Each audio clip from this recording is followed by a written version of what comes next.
The locksmith arrived at 9 in the morning, which Eleanor Voss thought was a peculiarly efficient hour for the final erasure of a life. She stood on the sidewalk across from the house, her house except that it wasn't anymore, except that it had never been according to the documents Conrad's lawyers had assembled, with the meticulous care of men who are paid very well to prove inconvenient truths, and she watched the locksmith work with the professional speed of someone who had done this particular job many times before. Replace the deadbolt, replace the secondary lock, hand over the keys to the man who was paying him, collect the check, move on to the next address where someone else's life was being quietly, legally, permanently rearranged. It was October in New York City. The trees on this particular block, in this particular neighborhood where the houses sold for numbers that required you to pause and recount the zeros had turned the deep amber and red of a season in the process of letting go. Eleanor had always loved this street in October. She had planted the Japanese maple in the front yard herself in the second year of their marriage when the ground was still workable, and Conrad had been in Chicago for a conference, and she had wanted to do something that would last. The maple was spectacular this year. She would not see it again after today. Conrad emerged from the front door at 9:14. He had the timing of a man who had rehearsed this moment, or perhaps simply of a man who understood that an entrance properly calibrated communicated something that words alone could not. He was wearing the charcoal suit he reserved for important mornings, the one his tailor in Midtown had made for him 3 years ago, when Voss Capital Group had closed its largest fund, and Conrad had decided that the occasion warranted new fabric. He looked exactly like what he was.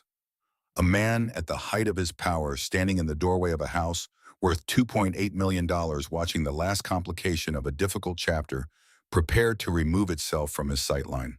Behind him, close enough to communicate ownership of the space and of his attention, was Jade Mercer, 28 years old. She had the particular beauty of someone who has not yet learned that beauty is not a permanent condition, and the particular confidence of someone who has not yet understood that the man beside her will one day look at her the way he was currently looking at Eleanor.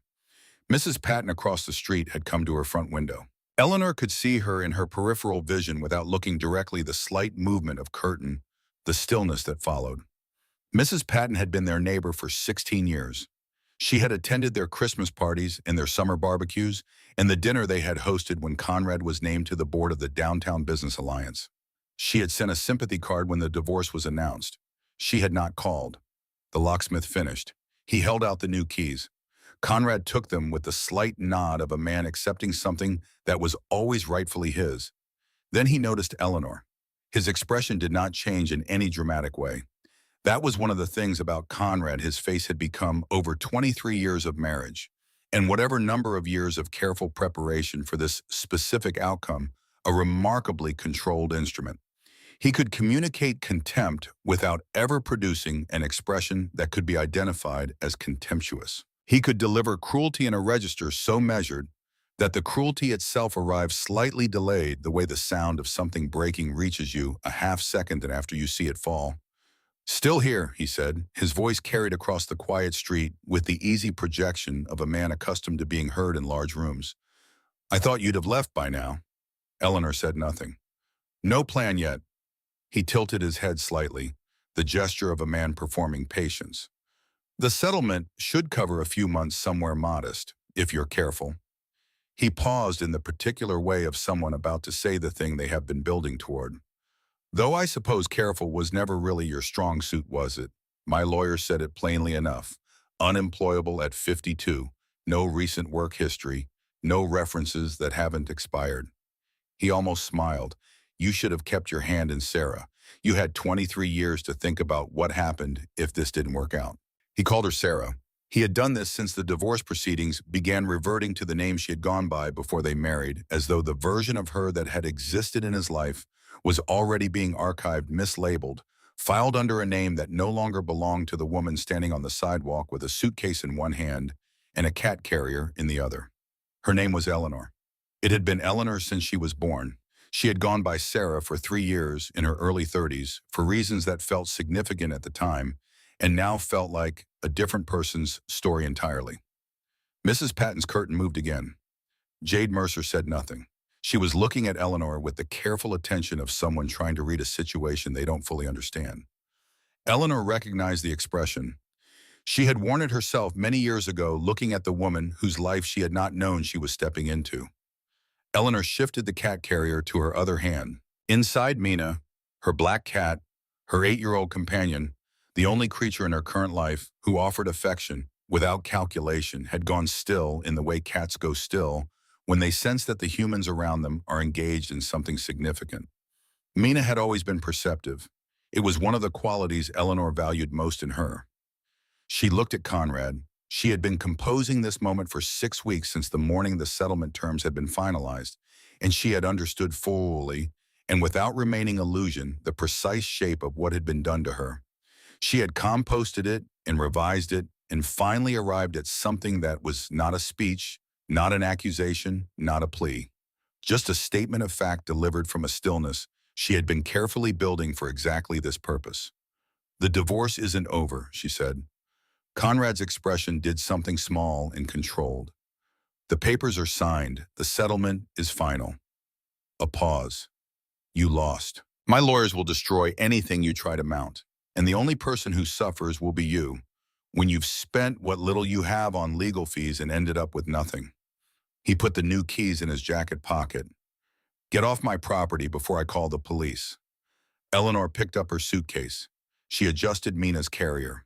She walked down the sidewalk with her head level and her pace unhurried past the Japanese maple in its October brilliance, past Mrs. Patton's house with its telltale curtain, past the corner where she had walked every morning for 23 years. She did not look back. She had meant what she said. She just didn't know yet how right she was. The settlement was $60,000 and 30 days to vacate. Conrad Voss had walked away with the house $2.8 million, purchased in his name alone before the marriage, a fact his lawyers had documented with the precision of men who had been anticipating this specific argument for some time. He had the vacation property in Vermont that Eleanor had renovated herself, spending 2 summers of her life stripping wallpaper and refinishing floors and learning the particular physics of old plumbing in historic buildings. He had the investment portfolio that had grown during their marriage from Conrad's initial capital into something that his financial disclosure documents listed carefully and completely falsely as representing nearly the entirety of his net worth. The financial disclosure had said Conrad Voss was worth approximately $3.9 million. His lawyers had been very thorough. They had accounted for assets with the scrupulous care of people who understand that the most important financial information is not what you include, but what you arrange to legitimately exclude. Eleanor had not known at the time of the settlement that the disclosed number was a lie. She had understood, with the instinct of a woman who had spent 23 years watching a man operate, that something about the numbers felt wrong, too tidy, too precisely calibrated to the acceptable threshold. But instinct is not evidence, and her own lawyer, a decent man, without Conrad's resources in the opposing counsel, had advised her that challenging the disclosure would be expensive, slow, and likely unsuccessful given the documentation Conrad's team had assembled. She had taken the 60,000 in 30 days and the certain knowledge that she had been cheated without yet understanding how thoroughly. She had also taken Mina. Conrad had not argued about the cat. The first week was an exercise in the specific humiliations that the world reserves for people who have fallen from a certain kind of life without having established any infrastructure for the fall. Eleanor had called people she thought of as friends and discovered that friendship in the social ecosystem she had inhabited for 2 decades was a contingent arrangement maintained by the proximity of shared status and dissolved efficiently when that status changed. The women who had lunched with her and attended her dinner parties and exchanged the intimate confidences of people who believed they were genuinely connected had become within days of the divorce announcement mysteriously unavailable, busy. So sorry, but terribly busy. She had contacted former colleagues from the marketing career she had suspended at 31 when Conrad's business had reached an inflection point, and he had needed a partner who could manage the social and organizational infrastructure of a growing enterprise rather than spending her professional energy elsewhere. She had been good at her work. She had been in the assessment of the people she had worked with exceptional. But 15 years was a long time in any industry, and the world she had left no longer resembled the world she remembered, and the people who had known her work had moved on in directions that no longer intersected with anything she could offer. Unemployable at 52, no recent work history, Conrad's lawyers had said it. They had said it as a legal argument, a documented fact to be entered into the record as evidence of her diminished earning capacity. But it was also simply true in the way that things can be simultaneously cruel and accurate. She walked. She walked for hours on the first day, and on the second day, and on the days that followed, carrying her suitcase until her arm went numb and shifting Mina's carrier from hand to hand as the cat inside registered her displeasure at the duration of the journey with periodic commentary. Eleanor walked because walking required no money and produced the sensation of forward movement even when no forward movement was occurring. She walked through neighborhoods she knew and neighborhoods she didn't, through the parts of the city that existed in guidebooks and the parts that existed only for the people who lived in them. She did not permit herself to calculate how long $60,000 would last at the going rate for a studio apartment in Manhattan. She knew the number. She had done the arithmetic the morning after the settlement. It was not a number that invited extended contemplation. On the sixth day, she found herself in the old financial district as the afternoon light failed. This part of Lower Manhattan had its own particular character at dusk. The glass towers of the modern financial world, casting long shadows over the stone buildings of its predecessor. The Beaux-Arts facades of institutions that had once defined the economic life of the city before being superseded, absorbed, converted into luxury condominiums, boutique hotels, co-working spaces for people who didn't need to be anywhere in particular. The streets emptied early here after business hours, leaving behind a silence that felt less like quiet and more like the aftermath of something.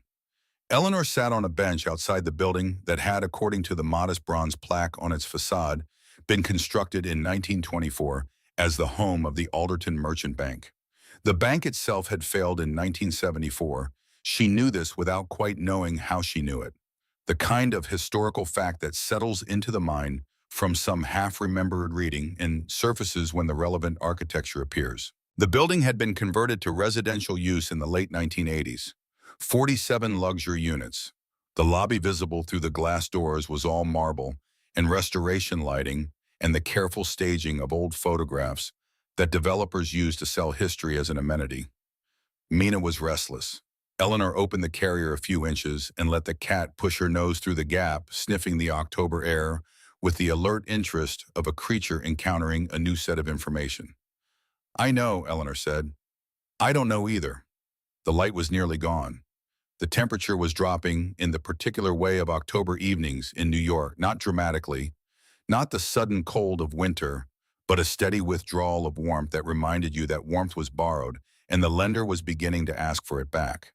She needed to think about where she was going to sleep. She had been avoiding this thought for 6 days with a dedication that had required genuine effort, filling her mind with the logistics of walking and the mechanics of eating inexpensively, and the administrative tasks of rerouting her mail and closing accounts and doing the 100 small things that the dissolution of a life requires. But the thinking could not be avoided indefinitely, and it was now evening on the 6th day, and Mina was becoming more insistent about her opinions, and Eleanor needed to make a decision. It was while she was engaged in the difficult process of making this decision that she noticed the grate. It was set into the sidewalk approximately 20 feet from where she was sitting along the side of the Alderton Merchant Bank building. She would not have noticed it at all. Under other circumstances, it was the kind of infrastructure feature that exists below the threshold of ordinary attention, noticed only by the people whose job it is to notice it, or the people who have nothing else to look at. But Eleanor had nothing else to look at, and her eyes, moving restlessly over the immediate environment in the way of a mind searching for anything useful, settled on it and stayed. It was a metal grate roughly 3 feet square, its surface dulled by decades of oxidation into a reddish brown that had blended it aesthetically with the surrounding sidewalk. Weeds had pushed up through its edges with the quiet persistence of plants that have nothing to do but find the light. Along one side, barely legible under years of accumulated grime, was a sign affixed to the adjacent wall. She stood and walked to it and crouched down to read. Metropolitan Transit Authority. Service entrance. Authorized personnel only. Sartre, 1932. She knew in the abstract way that a person who has lived in New York City for most of her adult life knows certain things, that the city's subway system had a complicated archaeological history, that beneath the operating infrastructure of the current transit network lay the remnants of earlier iterations, earlier decisions about where lines should run and how the city should move, decisions that had been superseded and abandoned and sealed off and eventually forgotten by everyone except the people whose job it was to remember them. She had read an article about it once. Ghost stations, they were called, perfectly preserved, entirely sealed, existing in a kind of architectural suspended animation below the streets of a city that had moved on above them. She looked at the padlock securing the grate. It was a heavy lock old iron, and it had been in contact with the open air and the variable weather of New York for what looked like based on the degree of oxidation and the particular quality of its surface deterioration several decades at minimum. She reached out and touched it. The metal surface crumbled slightly under her fingers. Not the rust of a lock that is merely old, but the rust of a lock that has been chemically altered by time into something that shares the form of its original function without retaining any of its substance. She looked up and down the street. A single cab moved through the intersection at the far end of the block.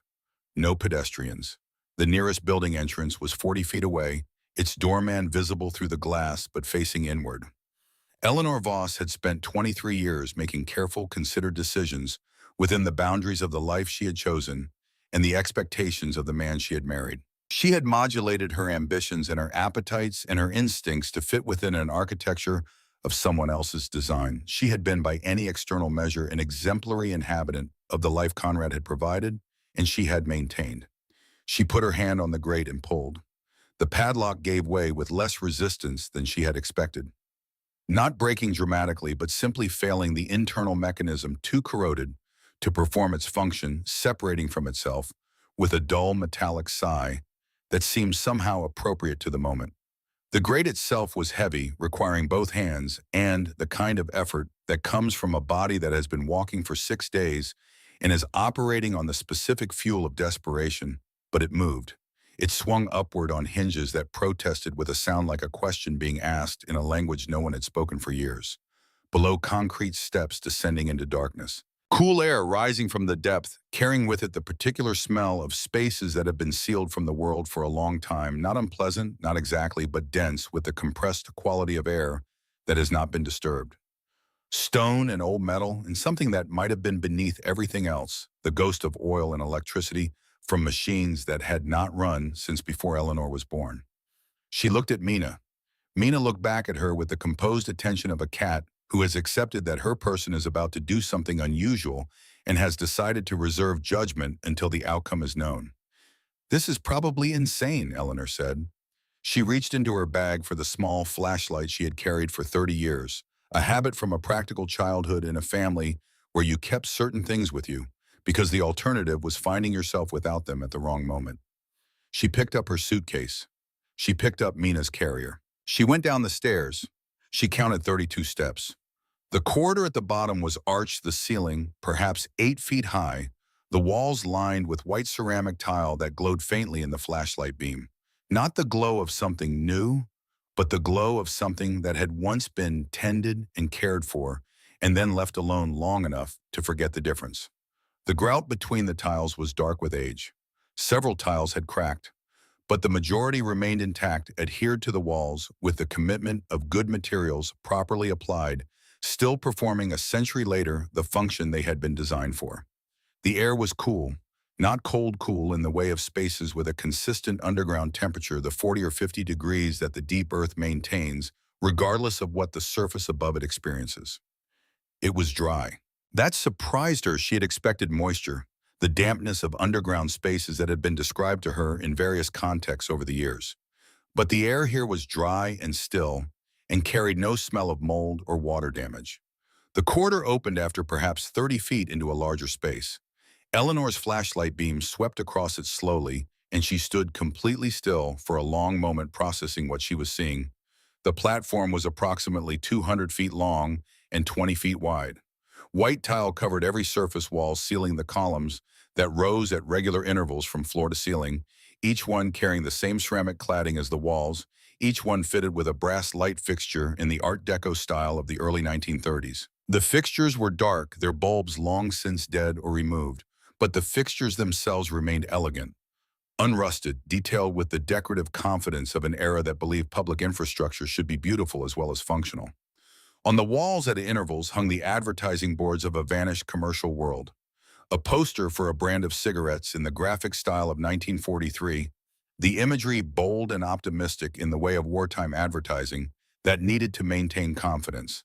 A transit map of a system that no longer existed in this configuration, the lines marked in colors that had faded to softer versions of their original selves. A notice about fare increases that had taken effect in 1948 and been posted here apparently for the last time anyone ever posted anything in this station.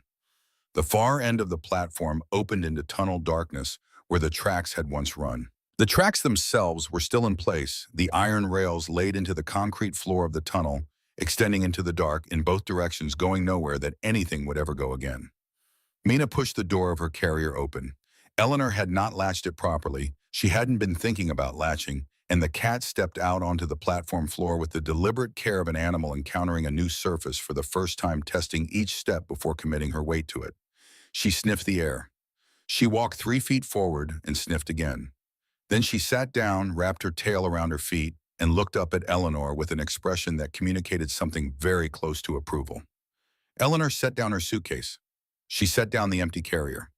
She walked the full length of the platform slowly, her flashlight moving across the surfaces, registering details.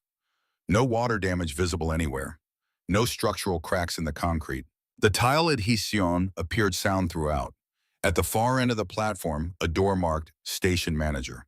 Behind it, when she pushed it open, a small room, dusty but intact, the desk still in its position, a calendar on the wall stopped at a month in 1952. Further down, another door. Behind it, a corridor leading to utility spaces. One room of rusted equipment, obsolete beyond function. One empty room, approximately 12 feet square, with the same white tile walls and a brass ceiling fixture, dry, clean, in the relative sense, private. When Eleanor stood in the center of this room and turned off her flashlight, the darkness was complete. When she stood in the same silence and listened, there was nothing. No sound from above. No traffic noise, no voices, no urban machinery. The platform and its chambers sat below the threshold of the city's acoustic reach. She had found something no one knew existed.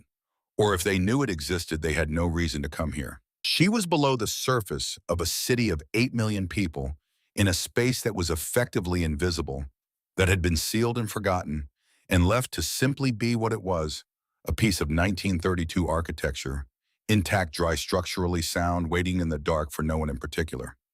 She went back to the main platform. She sat on the floor beside her suitcase and looked at the Art Deco columns and the dark brass fixtures and the impossible survival of the advertising boards and the quiet perfection of the white tile and the glow of her flashlight. Mina climbed into her lap and began to purr. Eleanor thought about the studio apartments that cost $3,000 a month. She thought about the $60,000 and the arithmetic she had been refusing to do.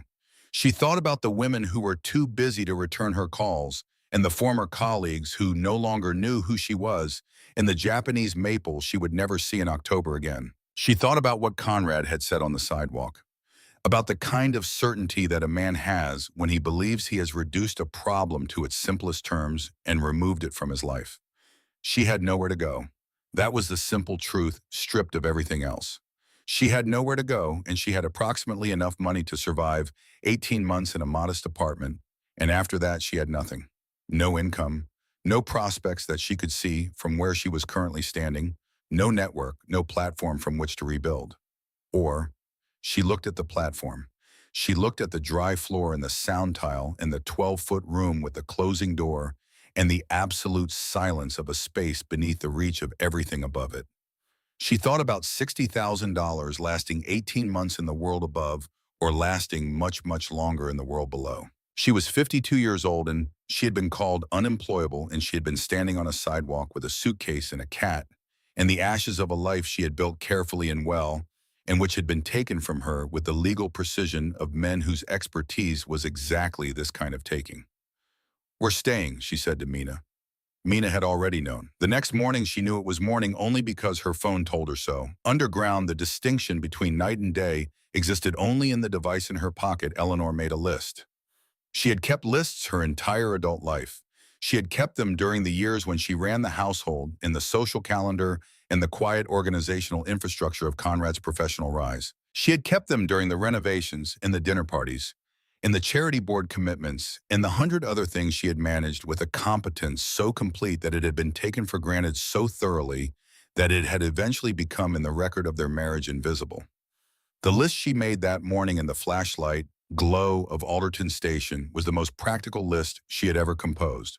Water, reliable source safe for consumption, system needed, light, battery-powered initially, sustainable system required library outlets for charging rotation of power banks, food, budget below $150 monthly, diner nearby for facilities and occasional hot meals, grocery waste streams, bakery closeouts produce seconds, sanitation, public facilities within acceptable radius, portable system for overnight, security, great relocking mechanism needed, awareness of A inspection schedules, temperature, current underground temperature approximately 55 degrees, appropriate for shelter with adequate bedding, no heating system required at this depth, communication, phone service functional underground near active transit infrastructure, library for extended work. She looked at the list for a long time. Then she added a final item. Purpose. Define what this period is for, not survival as an end, survival as a means towards something. She didn't know yet what the something was, but she understood with the clarity of a person who has just made a decision that cannot be unmade and has decided to make it fully rather than reluctantly, that she needed a reason beyond mere continuation. She had spent 23 years building someone else's life. The years ahead, however many of them there were, whatever shape they took, needed to be built in a different direction. She put the list in her pocket. She took Mina's carrier and her suitcase and climbed back up the 32 steps to the street. 40 minutes later, she was in a hardware store on Fulton Street, selecting LED lanterns with the focused efficiency of a woman who has done her research, which she had on her phone on the sidewalk outside the store before entering. She bought 4 lanterns, 8 power banks in various sizes, a portable water filtration unit designed for backcountry camping, a collapsible camping stove, fuel canisters, a basic toolkit, screwdriver set, small pry bar, adjustable wrench. She bought food, oatmeal, canned goods, dried fruit crackers, peanut butter. She bought cat food for Mina and a collapsible water bowl. She bought a small bag of unscented cat litter in a container with a lid. She spent $412. She was not a person who had ever thought carefully about $412. She had managed household budgets in the hundreds of thousands of dollars annually, entertaining travel renovation, the expenses of a life conducted at a particular social altitude. $412 had previously been the cost of a single dinner at one of the restaurants Conrad favored for client entertainment. She noted this without sentiment. The comparison was information, not complaint. Information could be used. She carried everything back to the grate in 2 trips, timing her return for a moment when the block was quiet. She had found on a hardware rack near the entrance of the store a simple hasp block that could be threaded through the grate's frame and secured from below, not as effective as the original mechanism, but functional as a deterrent and a privacy measure. She installed it with the screwdriver from her new toolkit working from below, with the grate propped open until she heard the mechanism engage. Then she let the grate settle closed above her and stood in the dark with her lantern and her supplies and the first real silence she had experienced in 6 days. The first full week underground established the systems. She had identified a 24-hour diner 3 blocks from the grate, a place called Hartley's, that had been in this neighborhood long enough to have developed the Warren-specific personality of a business that had survived several iterations of the city around it. She went there every morning for coffee and the use of the facilities, spending enough to justify the time, $6 or $7 always. The counterman, a compact man in his 60s who communicated primarily through nods and the occasional single-word confirmation, was not interested in her circumstances or her story. He was interested in whether she wanted a refill. This suited Eleanor perfectly. The public library branch on William Street opened at 9 and closed at 8. It had power outlets at every table, reliable Wi-Fi, and the institutional indifference to its patrons' activities that is one of the genuine gifts public libraries offer. Eleanor brought 2 power banks each day and charged them while she read or used the computers. The staff did not look at her twice. People charged devices in libraries. It was a thing that happened. She was a person it was happening to. The water system took 4 days to refine. She had noticed during her first exploration of the platform the condensation that formed overnight on the old steam pipes. Running along the ceiling, thick iron pipes long since disconnected from any active system that collected moisture from the ground above and expressed it in small droplets along their lower surfaces. She positioned clean containers beneath the most productive drip points. The yield over 24 hours was between 1 and 2 gallons, not sufficient as a primary water source, but adequate for supplementing what she carried from the diner and filtered through the camping unit. The filtration unit performed as advertised. She had done enough reading about portable water treatment to understand what the filter removed and what its limitations were, and she adjusted her usage accordingly, filtered water for drinking and cooking as diner water for anything where absolute certainty mattered.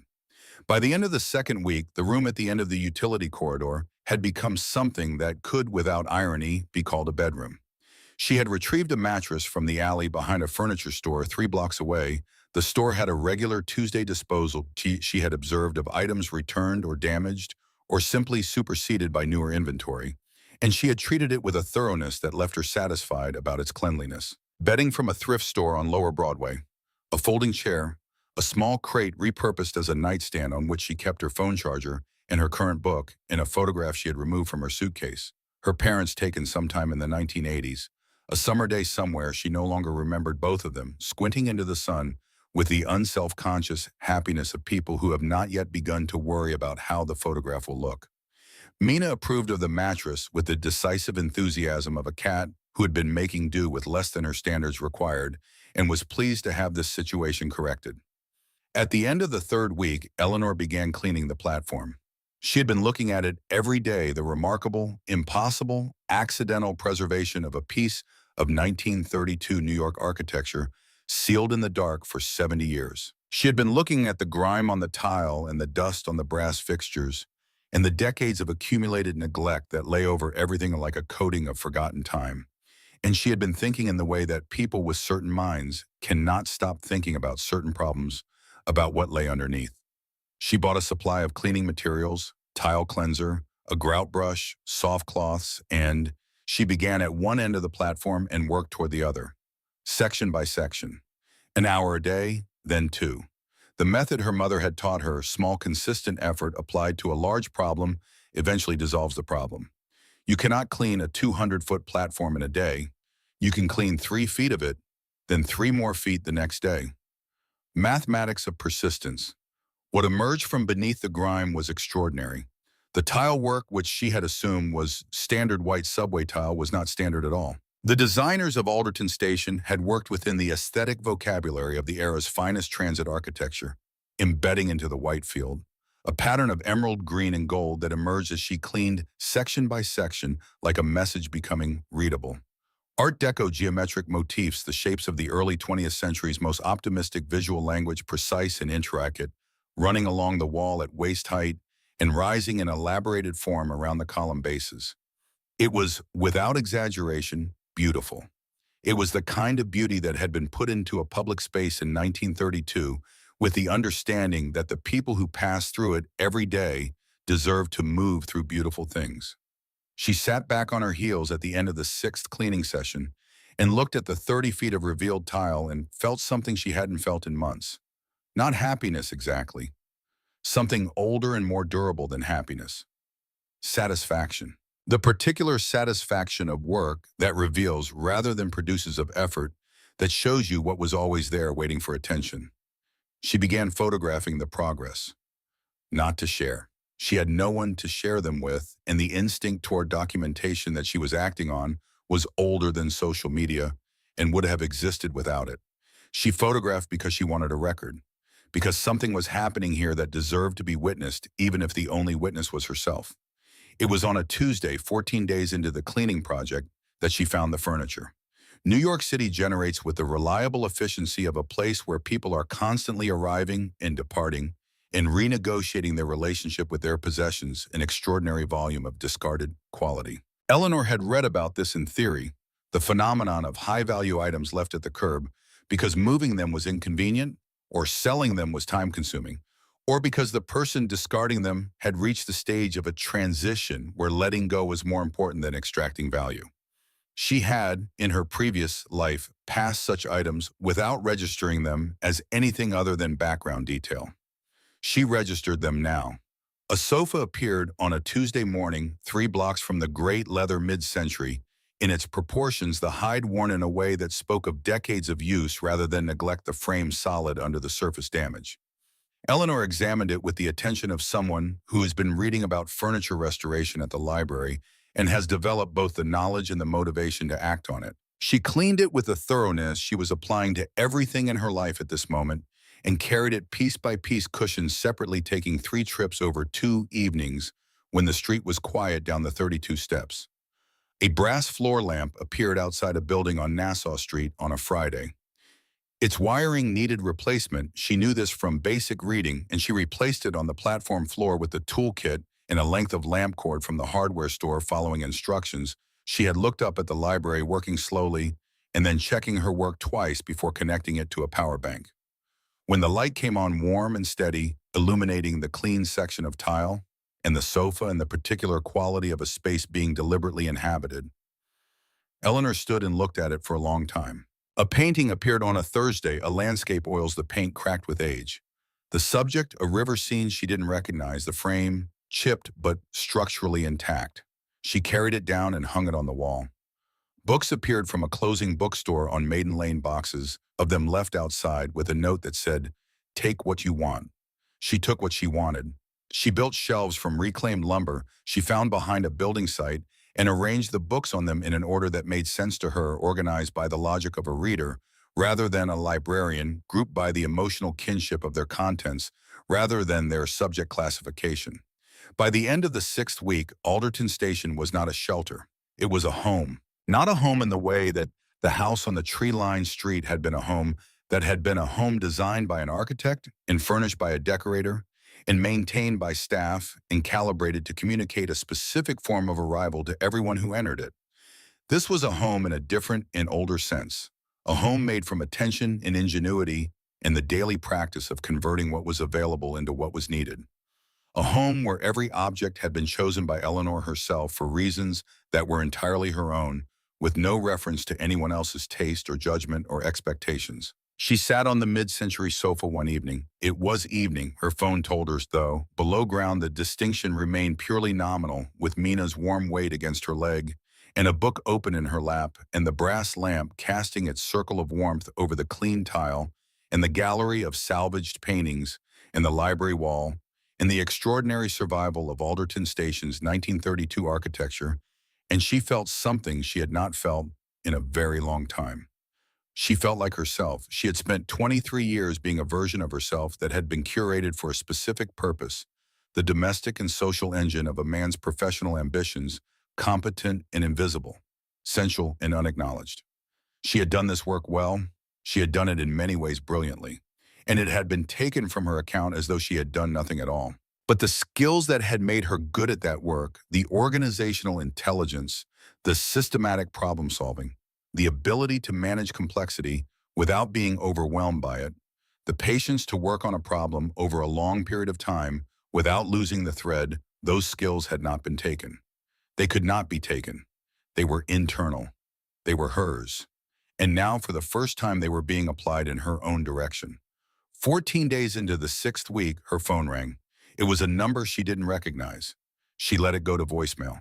The voicemail was a brief message in a voice she didn't know, calm, professional, identifying itself as a representative of Hargrove and Associates. She knew the name. She knew it the way you know the names of things that operate in the world adjacent to your life, without directly entering it: investigative services, corporate due diligence, the kind of firm whose clients are people with resources and reasons to find things out. She sat with the phone in her hand for a moment. Then she looked up Hargrove and Associates on her phone browser. Private investigations. Corporate and personal. Based in Midtown. Client portfolio: financial institutions, high net worth individuals, legal practices. Conrad's signature was on every line of this. She could read him in the choice of firm, the way you can read a person's handwriting even when the message itself doesn't say anything. He was looking for her. not because he was concerned about her welfare. Conrad was not a man whose concern for others had ever significantly complicated his decision-making. He was looking for her because he had calculated, with the financial intelligence he applied to all problems, that a woman who had told him the divorce wasn't over and then disappeared without trace might be doing something he wanted to know about before it became visible. She thought about this for a long time, sitting on her salvaged sofa in the warm light of her rewired brass lamp 70 feet below the surface of a city that had no idea where she was. She thought about the fact that Voss Capital Group had its offices on the 34th floor of a tower in the financial district, in a neighborhood she had chosen by accident and now understood by design. She thought about the fact that Hargrove and Associates had reported to their client that Eleanor Voss had vanished. No hotel registrations, no new lease, no credit card activity at an address he didn't recognize, no sightings. Conrad Voss believed his ex-wife had left the city, or was sleeping in shelters too humiliated to make contact, or had simply dissolved, as he had apparently always believed she might, if the specific conditions of his support were removed into the category of problems that resolve themselves when sufficient pressure is applied. He did not know that she was sleeping every night directly below the building where his firm managed $2.3 billion of other people's money. He did not know that she had found something down here in the dark. Not yet. Neither did she. But she was beginning to understand that the platform she had cleaned tile by tile and furnished piece by piece and made into a home through the pure application of attention and capability, this platform was not the end of what Alderton Station had to offer her. 3 months is not a long time in the life of a city. 3 months is a season, changing a fiscal quarter, closing the span of time between one forgettable news cycle and the next. 3 months passes in New York with the city's characteristic indifference to individual duration. It does not notice the passage, does not acknowledge it, moves through its own perpetual present without marking the distance traveled. For Eleanor Voss, 3 months had been a complete education. She knew now how to live in 60 square feet of underground space without experiencing it as confinement. She knew how to move through the streets of Lower Manhattan at the specific times and in the specific ways that made her presence unremarkable, not invisible exactly, but beneath the threshold of notice that a city applies to people who don't require anything from it. She knew the rhythm of the neighborhood's waste cycles, which blocks put out, which kinds of discards on which days, which restaurants left their surplus near accessible containers after closing, which bakeries put the previous day's bread by the service entrance at 7 in the morning rather than sending it to the landfill. She knew with the precise and granular knowledge that only comes from living inside a system rather than above it exactly how far $60,000 could be made to stretch. $422. That was her average monthly expenditure over the first 3 months. Food, cleaning supplies, the occasional hardware item, a paperback from the secondhand bin at the Strand satellite location on Fulton. Cat food and litter for Mina, whose hunting activities in the tunnel had supplemented the commercial diet in ways that Eleanor chose not to examine too closely. $422 a month against a balance that had started at $60,000 meant that she was not spending her way toward a cliff. She was building a runway. 1 month of underground life bought her 6 months of the alternative. The arithmetic, which had looked so brutal from the surface, looked entirely different from below. But the money was only part of what 3 months had built. The platform was unrecognizable from the space she had descended into on that October evening. The tile work along the full 200-foot length was clean now. Every inch of the emerald and gold Art Deco patterning revealed and polished to a surface that caught the LED light in the way that good ceramic catches light, with a depth and warmth that mass-produced materials don't achieve. The brass fixtures overhead had been treated with the polish she had researched in order to specialize formulation for architectural brass that lifted decades of oxidation without damaging the underlying metal, and they glowed now in the lantern light with the particular warmth of old metal properly attended to. The furniture had accumulated with the organic logic of a life being assembled from its environment. The mid-century sofa anchored one end of the platform, positioned beneath the section of wall where the tile pattern was most intact, where the emerald and gold repeated in its most complete iteration. Beside it, the rewired brass floor lamp. Before it, a low table she had found in pieces behind an office building on Water Street and reassembled with wood glue and the patience that had become over 3 months her most reliable personal resource. Oriental rugs, two of them slightly faded, clearly valuable in their originals, and discarded by people for whom a replacement was easier than restoration, defined the conversation area with a warmth that the concrete floor could not have provided alone. The library wall was full. She had arranged the books in the order of a reader's mind, organized not by subject or alphabet, but by the emotional geography of their contents, so that the books moved along the wall in a kind of narrative sequence, history flowing into biography, flowing into the novels that took history as their material, the philosophy that underlay all of it grouped at one end like a foundation. She had added art books and architecture books because Alderton Station had given her an education in the beauty of the 1930s that she was still in the process of receiving, and she wanted reference material at hand. The paintings covered the wall opposite the library. She had hung them with the decisive eye of someone who has always known how a space should be arranged, but has only recently been given complete authority to arrange it. Not grouped by style or period, grouped by the quality of their light. The river landscapes together their particular silvery grays and soft greens creating a coherent atmosphere. The more saturated pieces elsewhere punctuating the wall with color at intervals that felt when she stood back and looked like the visual equivalent of a sentence that knows where to put its emphasis. She had not asked anyone's opinion about any of it. This was she had come to understand the most significant luxury the platform offered. Not the free shelter, not the financial arithmetic. The complete and total absence of anyone else's taste as a constraint on her own. It was in the middle of a Wednesday afternoon she was at the library charging power banks and reading about the history of New York's abandoned transit infrastructure, with the focused attention she brought to everything that had become relevant to her life when the article stopped her.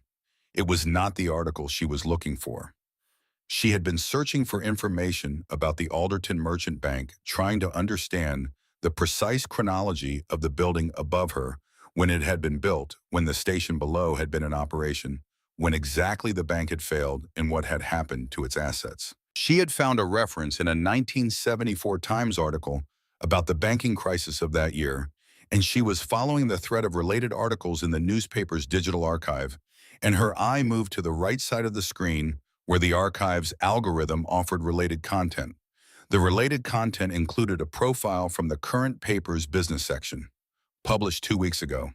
The photograph was large and confident, a man in his late 50s, silver at the temples, photographed in the kind of office that is designed to communicate that the person who occupies it has arrived at whatever destination they were traveling toward.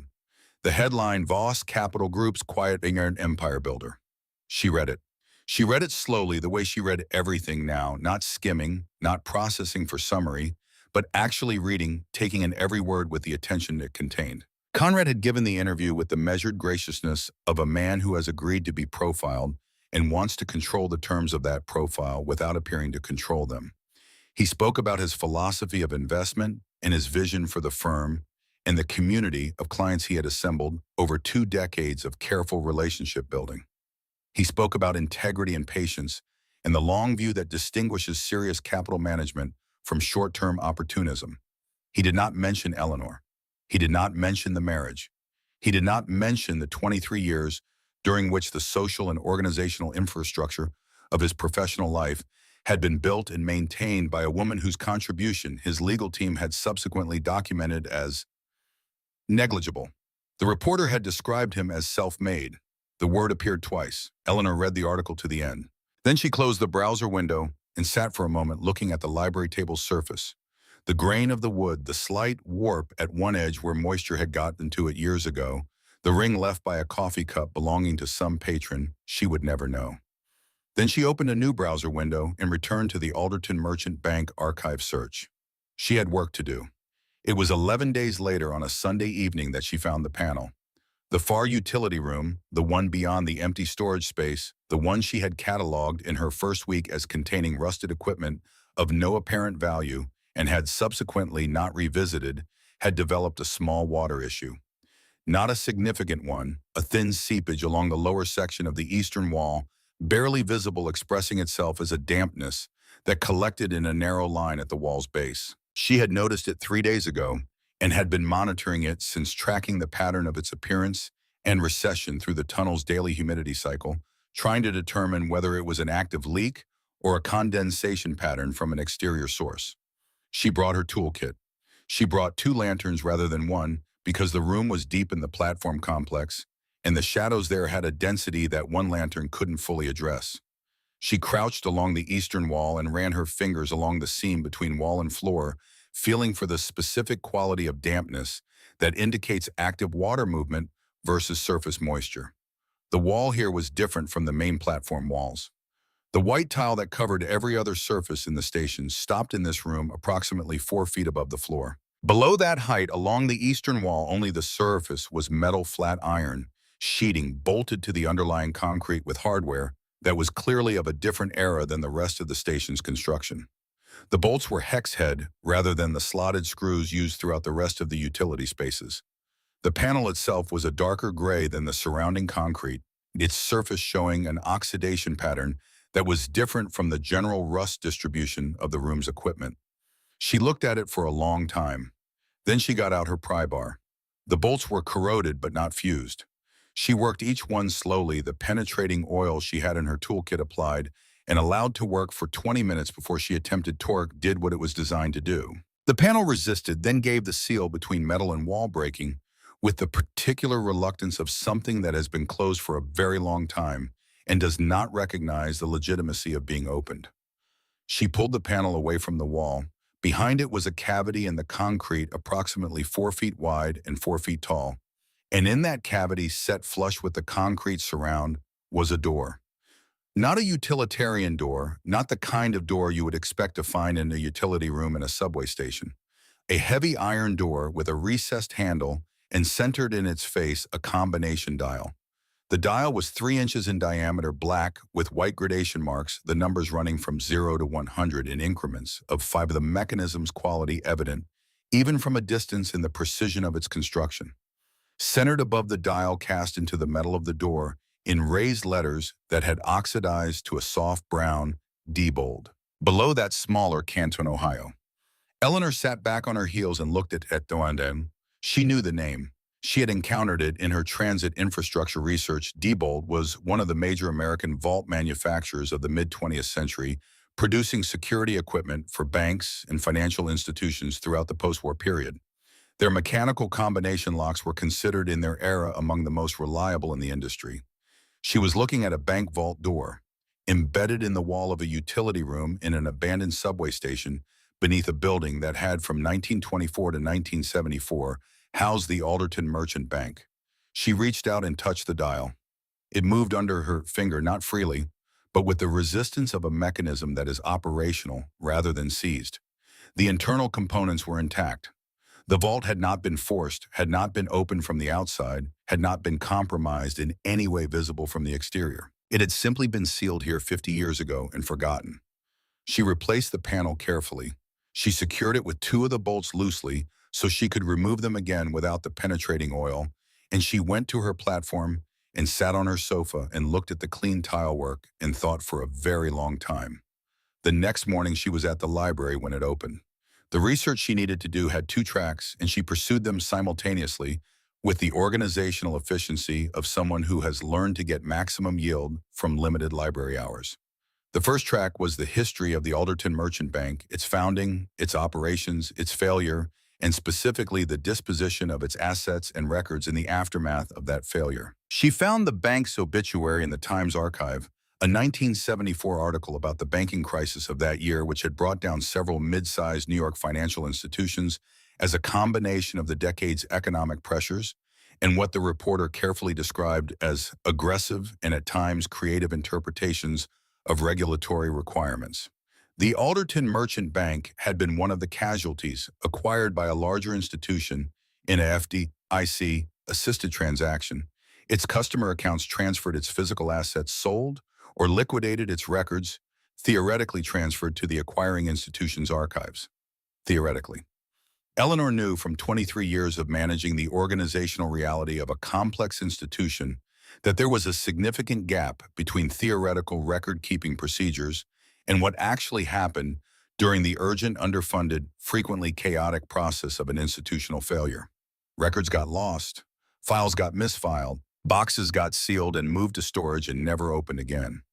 Entire categories of documentation could fall through the administrative gaps of a crisis transition and simply cease to exist in any accessible form. A private vault in a utility room beneath the bank, accessible only through a subway station that had been closed for 20 years before the bank failed, would not have appeared on any standard inventory of physical assets. It would not have been known to the FDIC receivers unless someone had known to tell them. And if the people who had known about it had been managing their own urgent crises in the spring of 1974, which given the circumstances of the bank's failure, they almost certainly had been in, the information about a secondary vault in the building's substrata might simply never have made it into the transfer documentation. The second research track was technical. The Diebold Model 1750 combination lock, which she had identified from the dial's markings and the door's dimensions as the most likely specific model installed in the late 1950s. She read everything she could find about mechanical combination lock mechanisms, about the factory default combinations that manufacturers used before institutional customers changed them to proprietary codes, about the procedures that combination lock specialists use to approach the problem of an unopened vault of unknown combination. There were hundreds of possible combinations. Factory defaults varied by production run and installation year. Without knowing the specific production date of this unit, she was working through a possibility space that would require patience and methodology. Eleanor was in possession of both. She established the nightly protocol with the systematic care she brought to everything that mattered. After returning from the library and eating and attending to the practical requirements of the evening, she would sit before the vault. She had left the panel permanently removed now, storing it against the utility room wall with her notebook and her lantern, and work through the combinations on her list. She kept meticulous records. Each attempt logged with its result the date and time, any observations about the feel of the mechanism at that combination. She was not in a hurry. She understood in the way that a person who has spent 3 months learning to think in terms of sustained effort over time understands that hurry was the enemy of methodology. She was on her 41st attempt on a Tuesday evening in December when Warren Holt called. She almost didn't answer. Warren Holt was her divorce attorney, a decent man who had done the best he could within the constraints of Conrad's vastly superior legal resources, and who had advised her in the period immediately following the settlement to accept the outcome and focus on rebuilding rather than expending her limited resources on a challenge that he assessed as unlikely to succeed. He had not heard from her in 2 months. She had not given him an address or a landline because she had neither. She answered because she had learned over the past months that not answering the calls you don't want to take is a form of avoidance that makes the underlying reality more dangerous, not less. Whatever Warren Holt was calling about was not going to improve by being ignored. Eleanor. He sounded careful. The particular carefulness of a lawyer who has information to convey and is not yet certain how the recipient will receive it. I've been trying to reach you. I don't have a current address for you. I know, I've been in transition. What's happening? A pause. Conrad has filed a motion. Another pause. He's alleging that you concealed a financial asset during the divorce proceedings, a savings account. He's claiming it constitutes fraudulent financial disclosure on your part and is seeking additional relief, specifically a reduction in the settlement amount. Eleanor was quiet for a moment. She was sitting cross-legged in front of the vault, her notebook open to the page of logged attempts, her lantern casting its warm circle across the iron door, and the Diebold dial, and the 41 attempts she had recorded there. What account? She asked. Warren told her. A savings account she had opened in 2019, a personal account separate from the joint accounts that had been fully disclosed during proceedings. The balance at the time of the divorce, $8,400. She had, in the case and the grief and the overwhelming administrative burden of the divorce process itself, failed to list it in her financial disclosure. He found it through a bank records request his lawyers filed post-settlement, Warren said. They've been looking. She understood immediately why they had been looking. She understood it with the cold clarity of someone who has had 3 months to think about the architecture of Conrad's methods. He had been worried about her, not about her welfare, but about her threat potential. He had sent Hargrove and associates to find her, and they had failed, which meant she was doing something that didn't leave a conventional trace, which meant she was more capable than he had assessed, which meant she might be building something. And so his lawyers had gone looking for leverage. a way to preemptively reduce whatever she might attempt to build by cutting her financial foundation out from under it before she could use it. He was filing this motion with the specific intent of making her feel the threat of losing even the $60,000 she had. He was reminding her that she existed within a legal environment he controlled and that any resources she had came at his sufferance. She thought about the vault door in front of her. She thought about the 41 logged attempts in the patient methodology and the 163 combinations remaining on her list. "Warren," she said, "respond to the motion. Don't concede anything. The account was an oversight in a complex disclosure, not deliberate concealment. I'll send you documentation." "Eleanor, I have to be honest with you. Fighting this is going to cost." "I understand. Do it anyway." She ended the call. She looked at the dial. She found her place in the list. She tried combination 42. The weeks that followed had a texture unlike anything she had previously experienced. She had known sustained effort before the marathon organizational projects of running a large household and a complex social infrastructure, the renovation work that had required months of physical and logistical engagement. But those efforts had always existed within an architecture of support, the resources of Conrad's income, the professional assistance that those resources could deploy, the social validation of people who approved of what she was building. This was different. This was effort inside complete solitude aimed at a target she wasn't certain existed.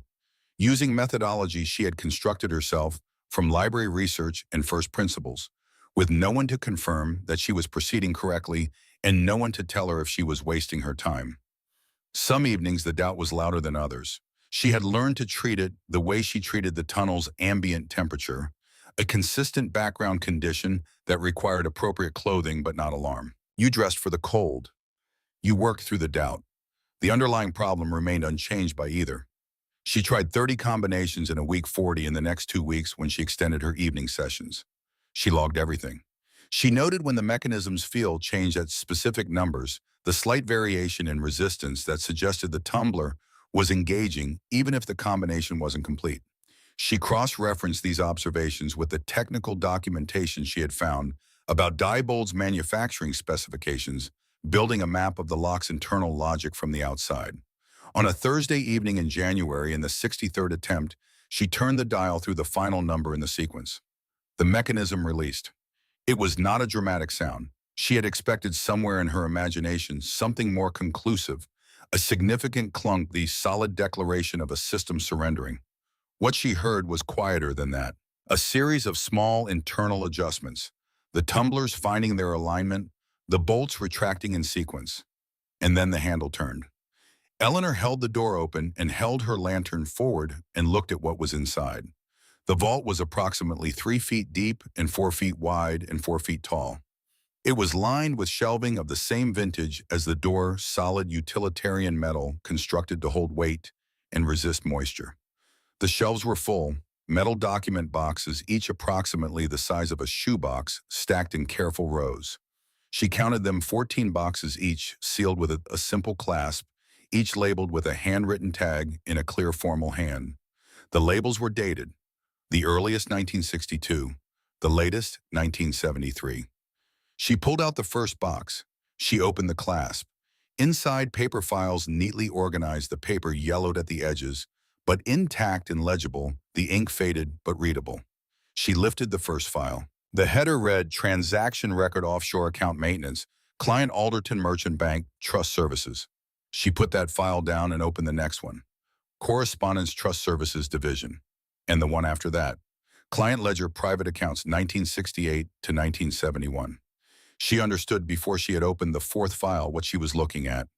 The Alderton Merchant Bank had operated a private trust services division in parallel with its conventional banking operations. This division had, based on what she was reading in the careful handwriting of a bank manager who had clearly believed in the value of thorough record-keeping, provided its private clients with services that went significantly beyond the standard banking relationship. Offshore account maintenance. Fund transfers through jurisdictions chosen for their regulatory characteristics. Documentation support for financial structures that were designed as one internal memo, phrased it with the careful language of people who know what they are doing and understand the importance of not saying it plainly to provide clients with maximum flexibility in the management of their holdings. Tax evasion. Carefully, thoroughly, professionally administered tax evasion. For clients who could afford the Alderton Merchant Bank's Private Trust Services Division, which was not an inexpensive arrangement, she worked through the first 4 boxes with the systematic attention she had been applying to everything for 3 months. She read methodically, building a picture of the scope and character of what the bank had been doing. The picture that assembled itself was comprehensive and damning and very well documented, because the same thoroughness that had made the bank manager a reliable record keeper had also produced a detailed and irrefutable archive of the institution's illegal activities. In the 5th box, she found the client list. It was a single document, 5 pages handwritten, organized alphabetically. Each entry was a name, a client number, and a brief note in the manager's formal hand indicating the nature of the relationship and any special handling requirements. Most entries were names she didn't recognize, the wealthy private clients of a mid-sized bank that had failed 50 years ago, their financial arrangements now historical footnotes. She stared at that name for a long moment. Then she turned to the 6th box and the 7th and the 8th, and she kept reading. Clarence Voss, Conrad's father. She had met him 3 times during the marriage, a silent, careful man who had died in 2006, leaving an estate that Conrad had described as modest and unremarkable, the savings of a careful man of limited means. The estate had been unremarkable because the majority of it had never appeared in any domestic record. The majority of it had been maintained since the early 1960s in a structure of offshore accounts that the Alderton Merchant Bank had established and managed, and based on the note that read, "Continue." Next institution, they had arranged a transfer to a different institution when the bank's own difficulties became apparent. A different institution that a son inheriting both the assets and the arrangement might have continued to use. She went back to the 1st box and looked more carefully at the transaction records, the transfers, the account numbers, the routing structures through Cayman, Luxembourg, Switzerland. She went to the 9th box, the 10th, the 11th. In the 12th box, she found correspondence from 2003. It was addressed to the Trust Services Department of a firm she didn't recognize, the successor institution referenced in the handwritten note, and it concerned the continuation of an account management arrangement. The signature at the bottom of the letter was not Clarence Voss. It was Conrad Voss. The amount referenced in the correspondence as the base balance of the account at the time of transfer, $4.2 million. She sat back. She sat for a very long time on the utility room floor, with the lantern beside her and the vault door open, and 14 boxes of documentation arranged around her in the careful order she had established. And she thought about the financial disclosure Conrad had submitted during the divorce proceedings. Net worth approximately $3.9 million. Comprehensive, thoroughly documented. She thought about the $4.2 million that had been referenced in a 2003 letter as the base balance of an account she had just found evidence of. An account that had been established by his father in the early 1960s and maintained since. An account that had been compounding with whatever additional contributions had been made to it across 30 years of Conrad Voss's career as a financial professional, who understood very precisely how money moved through jurisdictions with regulatory flexibility into something considerably larger than its original balance. The divorce had been finalized based on a financial disclosure that did not include the offshore account structure Conrad had inherited from his father and maintained throughout their marriage. The settlement of $60,000 had been calculated against a declared net worth that was a fraction of his actual net worth. She had been given $60,000 from a man who was sitting on a structure of hidden assets that had been building since before she was born. She pulled out her phone. She opened the camera. She began to photograph every page of every file in every box, working methodically and without haste, confirming each image was in focus before moving to the next. She had done enough documentation work in 3 months of careful record keeping to understand what adequate documentation meant: complete, clear, organized, redundant. She worked for 4 hours. When she had photographed every page of all 14 boxes, she uploaded the images to 4 separate cloud accounts she had created over the past months, each with a different email address, each backed up to a different secondary service. The upload took 40 minutes on the tunnel's intermittent connectivity. When it was complete, she closed each box and returned it to its shelf in the same order and position she had found it. She closed the vault door. She did not lock it. She had the combination now, and she would be returning, but she closed it and replaced the panel, securing it at 2 points, and she gathered her tools and her lantern and walked back through the utility corridor to the main platform. She sat on her sofa. Mina climbed into her lap with the proprietary confidence of a cat who considers lap space to be her personal property, temporarily administered by a human custodian. Eleanor stroked her automatically, the repetitive motion of a hand that needed something simple to do, while the mind worked through something complex. She thought about Warren Holt's call, about the $8,400 savings account that Conrad's lawyers had located and were now using as a lever. She thought about Conrad's filing the allegation of concealment, the attempt to reduce the settlement she had already accepted by forcing a legal challenge she couldn't afford. She thought about the careful construction of a man who had spent his entire adult life building structures designed to be invisible to everyone except the people who built them. She thought about 4 months. She had a sense, not certainty, but a practiced instinct developed over 3 months of operating on long timelines, that what she had found tonight required approximately 4 months of preparation to deploy correctly. Research into the specific legal mechanisms for whistleblower reporting and divorce fraud remediation. Consultation with legal expertise. She would need to acquire carefully and through channels that couldn't be traced back to this platform. Documentation organized to the standard required for criminal referral. Timing calibrated to maximum effect. 4 months was not a long time for someone who had learned to live on deep time. She opened her notebook to a fresh page. She wrote the date at the top. She wrote one line beneath it. Found. Now learn how to use it correctly. She looked at the line for a moment. Then she closed the notebook, put it on the side table, picked up the book she had been reading, A History of Financial Fraud Prosecutions, from the 1970s through the 1990s, that she had found in the library stacks and that had become suddenly sharply relevant, and opened it to her marked page. Mina settled more deeply into her lap. The lantern burned its steady, warm light over the clean tile and the paintings and the books, and the particular beauty of a space that had been made from nothing but attention and time. Somewhere above her, in the 34th floor office of Voss Capital Group, the man who had called her unemployable was sleeping in the satisfied way of people who believe they have resolved every outstanding problem in their environment. He had not resolved this one. He had simply not known it existed. He still didn't. You just hadn't found the rest of it yet. 4 months is long enough to become an expert in something you were previously ignorant of if you apply yourself with the kind of focused consistency that only becomes available when you have removed every other competing priority from your life. Eleanor had removed every other competing priority from her life. The library on William Street had become, over the course of those 4 months, something close to a second home, which was a phrase that required adjustment, given that her first home was an underground transit station, but the principle held. She knew which tables had the best outlets.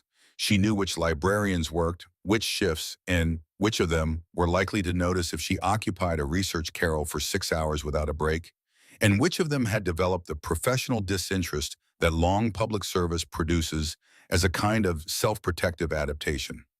She knew where the legal databases were indexed and how to navigate them efficiently, and which secondary sources were worth the time they required to process. She had read everything available about the IRS Criminal Investigation Division and its procedures for receiving and evaluating tips from external sources. She had read about the False Claims Act and the IRS whistleblower program, about the mechanisms by which individuals who reported tax fraud could, under specific circumstances, receive a percentage of the federal recovery. She had read about the statutory provisions governing divorce fraud in New York State, specifically about the remedies available when a financial disclosure submitted during marital proceedings was subsequently demonstrated to have been materially false. She had consulted a lawyer. Not in person, she was not yet ready to establish a physical connection between Eleanor Voss and the inquiry she was conducting. She had created an email address through an encrypted service, and she had composed a careful hypothetical, a friend's situation. She wrote the language of legal consultation she had learned from reading, and she had sent it to 3 different family law attorneys whose public writings on financial fraud and divorce proceedings she had evaluated and found rigorous. 2 of the 3 had responded. Their responses, while cautious in the way of legal advice, given without full information, were consistent with what she had already concluded from her own research. A divorce settlement obtained through materially false financial disclosure could be challenged and reopened. The fraudulent disclosure itself constituted grounds for additional damages beyond the corrected settlement amount. The criminal liability for tax evasion running parallel to the civil divorce remediation was a separate matter with separate consequences. Both tracks could be pursued simultaneously and would reinforce each other. The documentation in the 14 boxes was sufficient for all of it. She had verified this through her research with the methodical certainty of someone who has learned not to proceed on hope but on evidence. The transaction records, the correspondence, the account numbers, the routing structures. These were primary documents created contemporaneously by the institution that had administered the accounts, bearing dates and amounts and names that could be cross-referenced against the discoverable record of Conrad's 2003 continuation of the arrangement. Bank records of this kind were in the assessment of the legal commentators, whose work she had read most carefully among the most durable forms of financial evidence available, because they had been created by an institution rather than an individual, and could not be credibly characterized as fabricated by any party with a personal interest in the outcome. She had also researched the Diebold vault itself, not its combination, which she no longer needed, but its provenance, the chain of ownership and administrative responsibility that established its connection to the Alderton Merchant Bank. She had found in the city's property records documentation of the bank's occupancy of the building above the station from 1924 to 1974, and she had found in the FDIC's archive records of the 1974 assisted transaction a manifest of physical assets transferred that did not include any reference to a secondary vault or to the Trust Services Division's records. The absence was paradoxically evidence. It established that the vault and its contents had not been included in the regulated transfer of assets, which meant they had remained in place, which meant they had been there when the building changed hands, and when the building changed hands again, and when it had been converted to residential use unknown to all subsequent owners, because no subsequent owner had known to look. She had done one more thing. She had gone back to the vault on a clear February evening, and she had examined the 2003 correspondence more carefully than she had during her initial 4-hour reading session. She had been looking for something specific, a detail she had registered at the edge of her attention without stopping to examine it, and she found it on the 3rd page of the correspondence file, a reference to account balances as of the date of transfer. The offshore structure at the point in 2003, when Conrad had assumed management of it from his father's estate, had contained $4.2 million. The correspondence included projected growth modeling at various return rates. Eleanor had done the arithmetic, working from the projection tables in the 20 years of intervening time and a conservative estimate of the returns available to a financial professional with Conrad's access and expertise. The number she arrived at was not precise. It could not be given the variables involved. But it was not 4.2 million. It was not close to 4.2 million. It was a number that began with 15 and ended with something in the neighborhood of 300,000, and it was a number that had not appeared anywhere in the financial disclosure Conrad had submitted during the divorce proceedings. $15.3 million, conservatively estimated, had been omitted from a legal document Conrad had signed under oath. Eleanor had photographed the projection correspondence. She had added it to the cloud archive, which now contained photographs of more than 900 individual pages of documentation organized into a folder structure that followed the logical architecture of a legal filing rather than the physical arrangement of the vault's boxes. She was ready.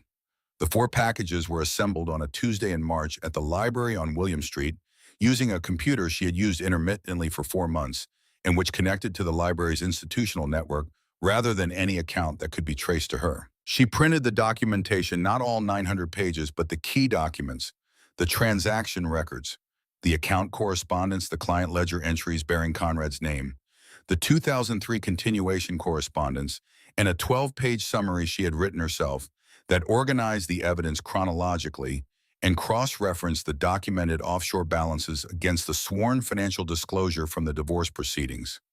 She put the packages together at the library table with the focused efficiency of a person who has rehearsed this sequence many times in her mind and is now simply executing a plan that is already complete. 4 envelopes, 4 address labels printed in a standard font, 4 sets of documentation organized identically, each one a complete and self-contained presentation of the same underlying evidence. The first was addressed to the IRS Criminal Investigation Division with a cover note that identified the subject, summarized the nature of the alleged violation, and noted the estimated amount of unreported income. A concerned citizen, the note said. The phrase was both accurate and strategically chosen.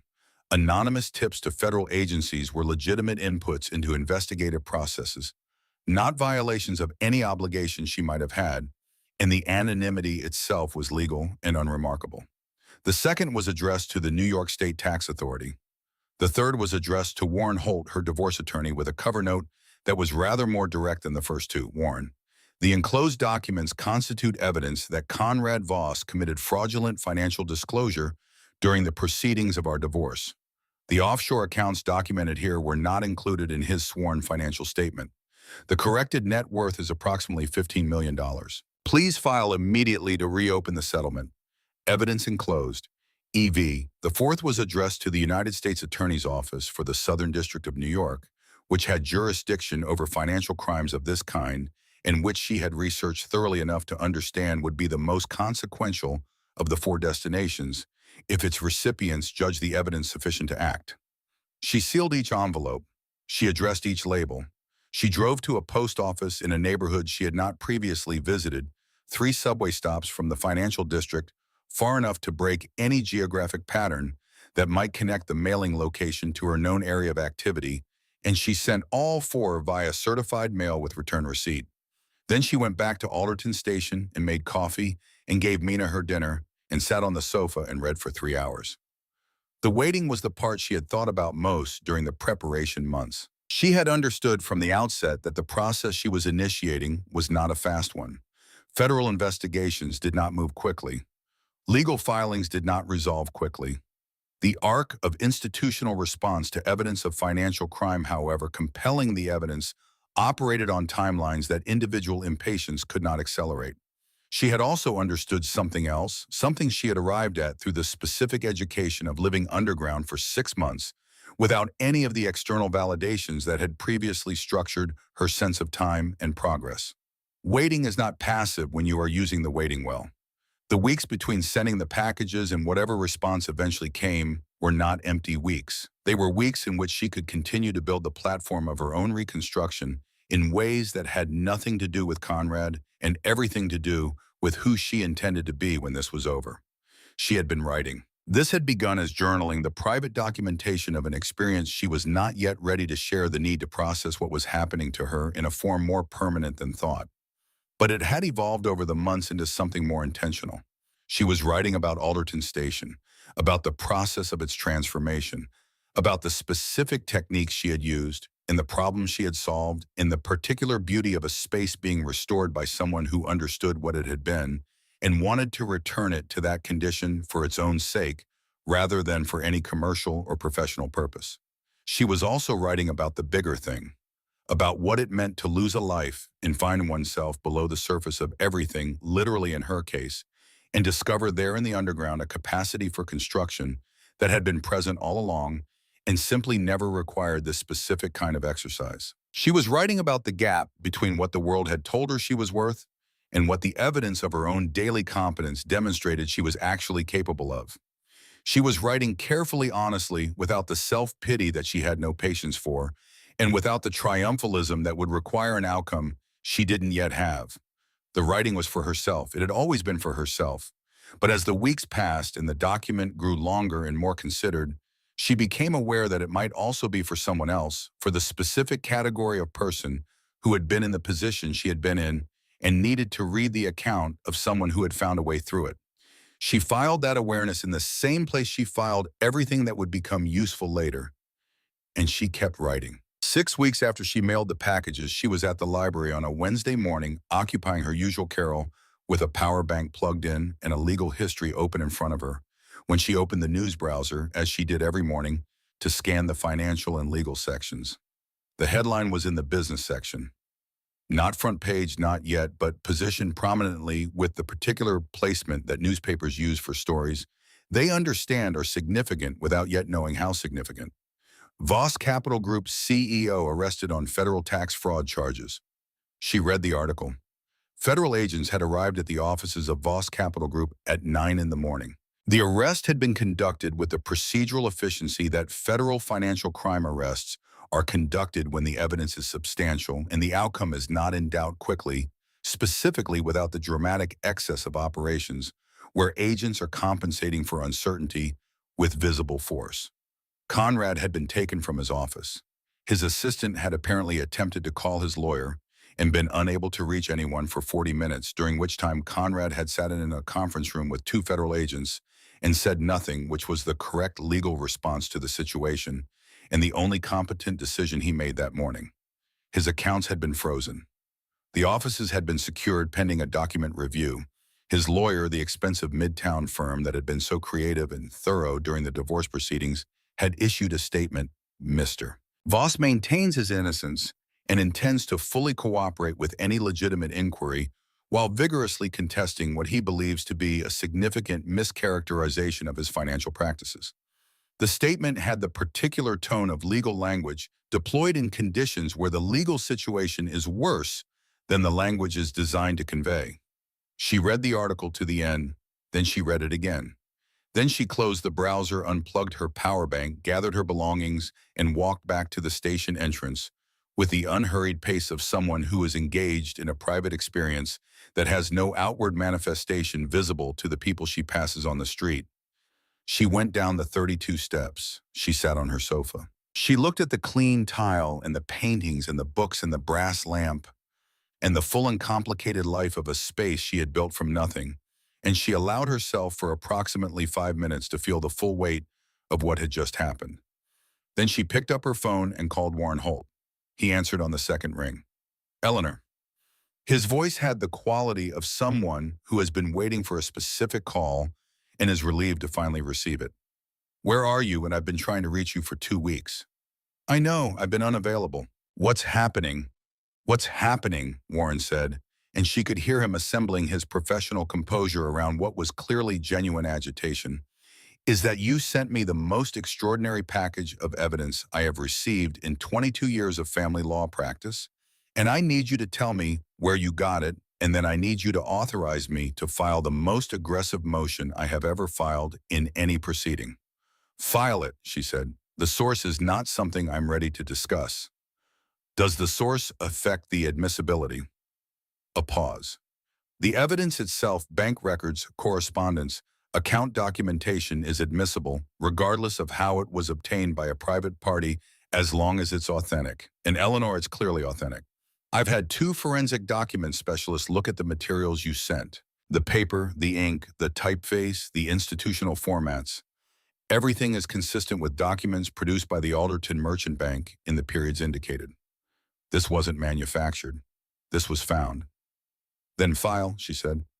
Conrad hid approximately $15 million during your marriage, Warren said. He said it with the directness of someone who wants to make sure the full dimension of the statement is received. During proceedings in which he swore under oath that his net worth was under $4 million, you accepted $60,000 based on a fraudulent disclosure. The corrected calculation. He paused and she could hear him moving papers. Half of the true marital assets accounting for the offshore holdings and the additional damages that attach to intentional fraud is conservatively $7 to $8 million, possibly more once we establish the complete picture in court. She thought about $60,000 in an 18-month runway. She thought about $422 a month and the arithmetic of a life being rebuilt from its foundations. File it, she said again. What followed in the next 3 months was something she experienced primarily through the intermediary of Warren Holt's updates and the news coverage that accumulated as the investigation widened and the story found its way from the business section to the front page of the financial press, and eventually to the kind of coverage that attaches to cases where the combination of scale and personal detail makes them irresistible to a general audience. Conrad's lawyers argued. They argued well because they were expensive and capable and had been representing people in Conrad's position for long enough to have developed effective tactics. They challenged the provenance of the vault documents, questioning how a private individual had obtained materials from a sealed bank archive. They questioned the chain of custody. They retained their own forensic experts and produced competing assessments that concluded the document's authenticity was uncertain. The federal prosecutors countered with their own analysis, which was more thorough and better resourced, and which reached the opposite conclusion with considerably more specificity. They also produced through the investigative access that federal warrants provided and private parties did not have corroborating evidence from the offshore institutions themselves, evidence that the vault documents had pointed them toward account records that confirmed the existence and approximate scale of the hidden structure. The vault documents had been the map. The federal investigators had found the territory. The competing expert assessments were resolved by a federal judge in a pretrial hearing. The Alderton vault documents were authentic. Their chain of custody was sufficient, and they were admissible in both the criminal and civil proceedings. Conrad's lawyer made a public statement after the ruling. Mr. Voss continues to maintain his innocence and will present his defense at trial. The defense at trial lasted 4 days. Eleanor did not attend. She watched the coverage from the library, reading the reporters' accounts with the focused attention she brought to all documentary evidence, looking for precision beneath the narrative framing. The prosecution's case was the vault documents and the corroborating offshore account records and the sworn financial disclosure from the divorce proceedings and an IRS agent who had spent 9 months reconstructing the timeline of every dollar that had moved through the account structure from 2003 forward. The total amount of unreported income over the period of Conrad's management, $15.3 million. The total federal and state tax liability on that amount, with penalties and interest, $4.7 million. The defense's case was the argument that Conrad had inherited the accounts without full understanding of their structure and had maintained them through inertia rather than intent, and that the failure to disclose them during the divorce proceedings was an oversight rather than deliberate concealment. The jury deliberated for 2 days. Warren Holt called on a Friday afternoon. He was convicted, he said. All counts: tax evasion, fraudulent financial disclosure in a legal proceeding, 1 count of obstruction for the attempts his lawyers made to challenge the document provenance after they understood what the documents contained. A pause. Sentencing is in 6 weeks. Federal guidelines for this combination of convictions, given the amount involved, 7 to 10 years. His lawyers will argue for the lower end. What do you expect? 7, Warren said. The judge has a reputation for taking financial fraud seriously. And the divorce fraud aspect, the sworn false statement in a legal proceeding, complicates any argument for leniency. She was quiet for a moment. In the civil case, that, Warren said, and she could hear the particular satisfaction of a lawyer about to deliver the kind of news that makes his profession worthwhile, is where it gets interesting. The criminal conviction establishes the fraud as a matter of law. We don't have to prove it in the civil proceeding. We only have to demonstrate the damages that flowed from it. The calculation is straightforward. Once the fraud is established, half of the true marital estate, which the federal asset seizure has now fully documented, at approximately $16.2 million, is $8.1 million. We're also entitled to additional damages for the fraud itself, given that you accepted an inadequate settlement based on false information, and compensatory damages for the financial harm you suffered during the period between the fraudulent settlement and the corrected proceeding. She listened to the numbers. They arrived in her mind with the strange quality of very large information landing in a space that has been organized for a long time around very small numbers. The $422 a month, the $60,000 that was supposed to last 18 months, the $8,400 that Conrad had tried to use as a weapon. The new numbers did not feel real in the way that the small numbers had felt real. They would require time to become material. The total settlement we're seeking, Warren said, is $8.2 million in cash and assets in the property. The property. The house on the tree-lined block with the Japanese maple she had planted, herself the maple that would be spectacular in October, the house that had been called his before the marriage, and confirmed his during the divorce, and which was now in a proceeding based on fraud that the house's owner had himself committed, subject to redistribution. The property, she said, Conrad's legal team has indicated they will not contest the civil settlement. Warren said, the criminal conviction has effectively ended their leverage. They know what a trial would produce, and they are not interested in a public proceeding that further documents the specific details of the fraud. They want this concluded quietly. A pause.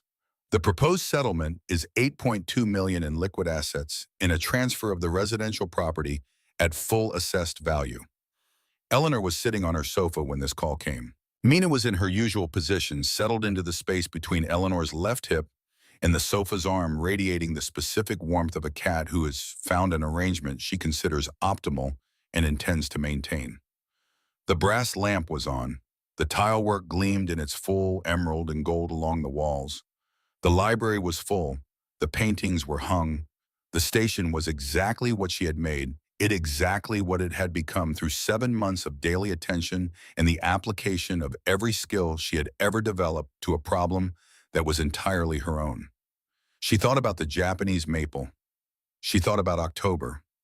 She thought about something else, something she had been thinking about for 3 months since the moment she had understood that the process she had set in motion was going to reach this conclusion, and she had begun to think about what came after it. "Warren," she said, "the property. I'm going to need you to handle the transfer, but I won't be moving back in. I'll be selling it." A pause. "That's your prerogative, of course. The market for that neighborhood is—" "I know what the market is. Please handle it." She paused. "There's something else I need you to do, something that will require some research into municipal property acquisition and the procedures for purchasing assets from the city's infrastructure inventory." She told him what she needed. He was quiet for a longer moment than any previous pause in the conversation. "Then, Eleanor, are you telling me that you've been living for 7 months?" "Yes." Another silence. "And you want to buy it?" "I want to buy it. The station and the tunnels immediately adjacent. I've researched the procedural pathway. The Transit Authority has a process for transferring abandoned infrastructure to private parties for adaptive reuse. It requires City Council approval and a demonstrated plan for the property's use that is consistent with public benefit. I've been developing that plan." She paused. "I'll also need you to review a leverage element I've identified. There are documented environmental compliance issues in 3 of the adjacent abandoned stations that the Transit Authority would prefer not to see become a public record. I'm not proposing to threaten anyone with that information. I'm simply noting that the city has reasons to expedite a quiet transaction that gives me legal title to this specific station without drawing attention to the broader network." Warren Holt was a man who had practiced family law for 22 years. He had heard many things in those years that had required him to adjust his model of what clients were capable of. He was adjusting it now. "Send me everything you have," he said. The City Council approval took 4 months.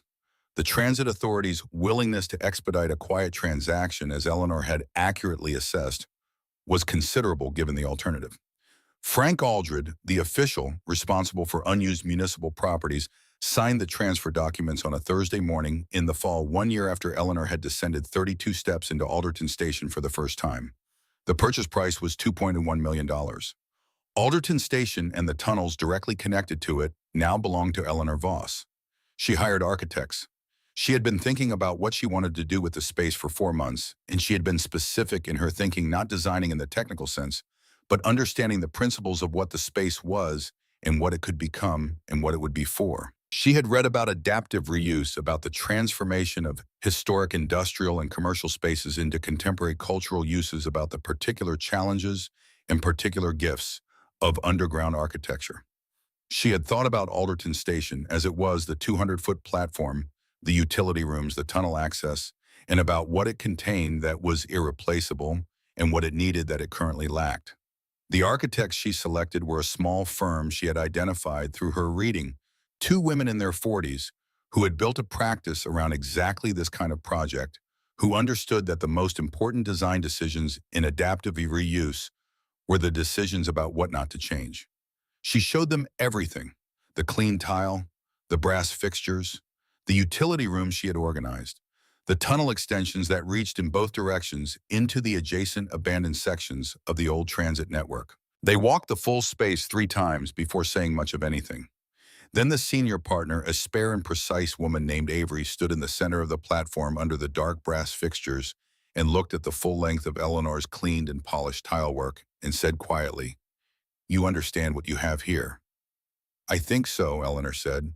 "The tile work alone is museum quality.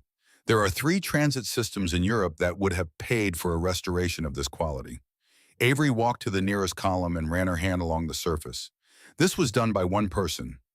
Over about 4 months, an hour or two a day. Avery looked at her, the look of someone recalibrating an assessment. What do you want this to be?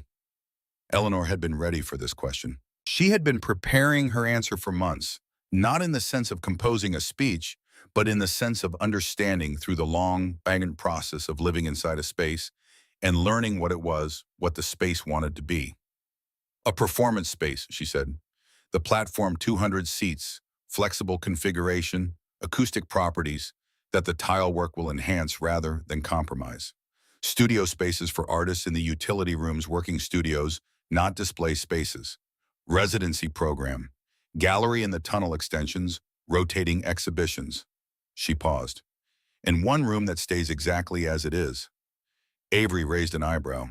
The first room I occupied when I came down here, Eleanor said. 12 feet square, tile walls, brass fixture. It was my bedroom for 7 months. She paused. It stays as it was. It's not part of the cultural center. It's just the room. Avery nodded slowly. The nod of someone who understands that there are decisions about spaces that are not design decisions and cannot be argued with. The renovation took 9 months and cost $3 million. Eleanor was present throughout, not managing the contractors, which was not her expertise, but present in the way that an owner who cares about what is being built is present, watching, asking questions, ensuring that every decision that touched the historic fabric of the station was made with the understanding of what that fabric contained. The electrical system was installed with conduit routed to be invisible from the main sightlines. The plumbing went in through the tunnel walls. The ventilation system was designed by a specialist in underground spaces who had solved this specific problem in 3 other adaptive reuse projects and who understood how to move air through a historic structure without compromising its acoustic character. The tile work was left entirely to Eleanor, who declined the architect's offer of a professional restoration service and finished the remaining sections herself over 3 months of evenings, the meditative hour-by-hour work that had been her first form of ownership of this space. The Alderton Cultural Center opened on a Thursday evening in October. She had not anticipated the response. She had thought carefully about the programming and the launch event and the communication strategy. These were things she knew how to think about from 23 years of organizing the events that populated another person's professional life. She had engaged a publicist, a young woman who specialized in arts organizations, and she had explained the space and the vision and the history. Some of it the appropriate portion, and the publicist had done her work. What she had not anticipated was the velocity of the coverage. The architecture press arrived first. A critic from a major publication came to the preview event and stood on the platform for 40 minutes before writing a single word in his notebook, and what he eventually wrote was a review that described Alderton Station as the most significant adaptive reuse project in New York in a decade, and the tile restoration as a work of preservation that should be studied by everyone working in this field.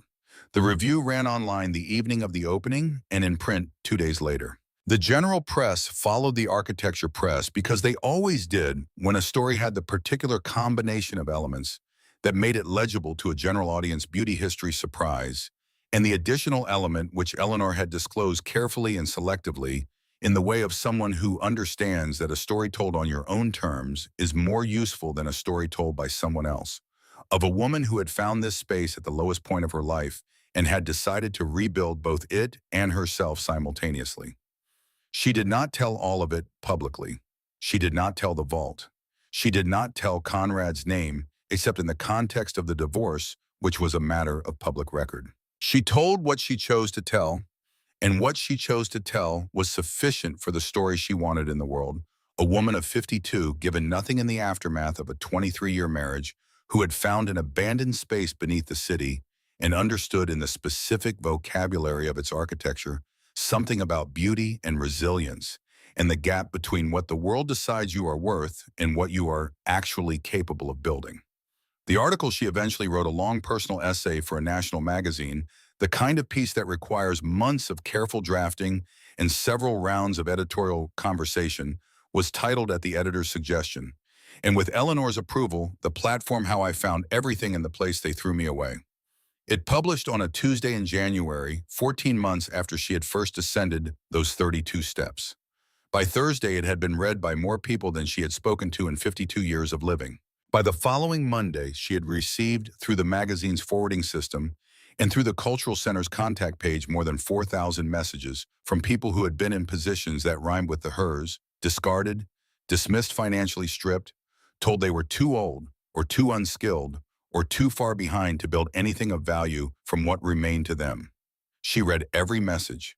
She responded to as many as she could because she had decided that this was a form of work she owed not to any specific person, but to the category of person her own experience had made her responsible to. She told them the same thing in each response, adjusted for their specific circumstances, but organized around the same central principle: you are not as far from something real as they told you you were. Find the space you can actually inhabit. Build it from what's actually there. Don't waste what you have on the version of yourself that other people decided on. Conrad was sentenced on a Wednesday in February, 7 years as Warren had predicted.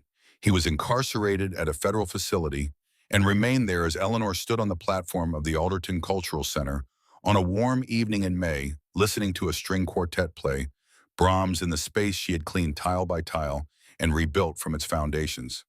She had not gone to the sentencing. She had no interest in the sentencing, as theater, what it represented, was clear from the outcome, and the outcome was sufficient. She had also received through Warren a communication indicating that Conrad wished to speak with her, to apologize, to express his understanding of the harm he had caused. She had thought about this for approximately 10 seconds before responding no. Not from anger. She had moved past anger in the way that sustained useful work tends to displace emotional states that cannot be converted into anything productive. The refusal was simply a matter of proportion. Conrad had served his purpose in her story, had been in some sense the catalyst without which none of this existed. The station would not have been found without him. The vault would not have been found without the station.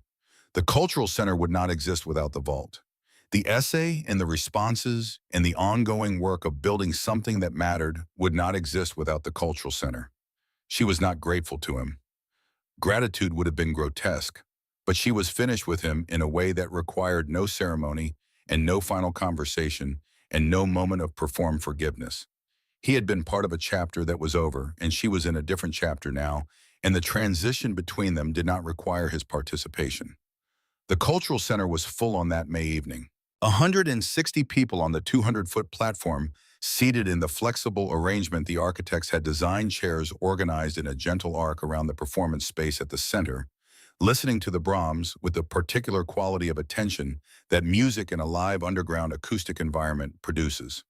The tile work reflected the warm light of the restored fixtures in the way Eleanor had watched it reflect light for months before anyone else had seen it, but differently now, enriched by the presence of people, by the particular warmth that human occupation adds to a space that has been built correctly. Mina was beside her. She was older now, 9 years in May, the middle of a cat's life, moving with the slightly more deliberate quality of an animal that has assessed its circumstances and found them satisfactory. She had been present throughout the renovation, conducting her own parallel inspection of the contractor's work with the systematic attention she brought to all environmental changes, and she had approved the outcome in her characteristic fashion by selecting the specific location in the finished space that she wished to occupy and occupying it with complete conviction. Her location tonight was the chair positioned to Eleanor's left, the chair that had been placed there for no human purpose, and which Mina had identified as therefore available for her own. Eleanor looked at the platform. At the full length of the tile work, she had cleaned the emerald and gold of the Art Deco pattern, moving along the walls in its complete and beautiful iteration. At the paintings hung in the gallery section beyond the performance space. At the reading nooks along the far wall where the library's books were available for anyone who wanted them. She thought about the room. The first room, 12 feet square, tile walls, brass fixture, the place where she had slept on a salvaged mattress through the coldest months of the worst year of her life. It was still there, unchanged, the small brass plate on the door, the only addition. Where it began.